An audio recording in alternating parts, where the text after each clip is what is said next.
klaseng virus itong nababalitaan namin? Ano bang tamang pronunciation nito? Is it Nipah or Nipah virus? At ano ang mga mahalagang bagay na dapat malaman ng ating mga kababayan, ng publiko ukol dito sa virus na ito, Doc Joseph?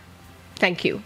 Yeah, so ang tawag dito ay ito isang Nipah virus, no? Nipah virus yung pangalan.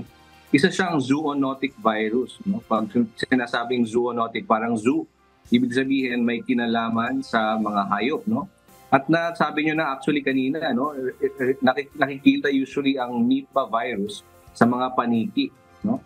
So dito na actually nanggagaling at minsan napupunta sa mga ibang hayop sa kagaya ng pigs, baboy, horses, no? Even dogs and cats, no? At usually pag doon yung mga ganong klaseng hayop, no, pag nahalubilo naman sa tao, doon tayo nagkakaroon ng Nipah virus. Pero ang maganda dito, hindi kagaya ng coronavirus na nakakahawa, sobrang nakakahawa. Ito ay limited lang yung transmission. Any virus ay may chance to mutate.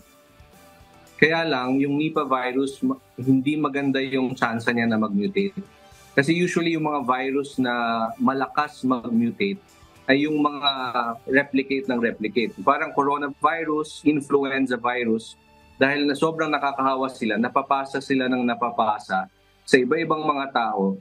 At pag nagkakaroon ng replikasyon or pangingitlog yung virus at pupunta sa ibang tao at titira na naman sa ibang tao, yun doon lumaganda yung chance na mag-mutate. Dahil nga nasabi natin kanina yung Nipah virus, limited yung transmission, ay yung mutation risk din niya ay mababa.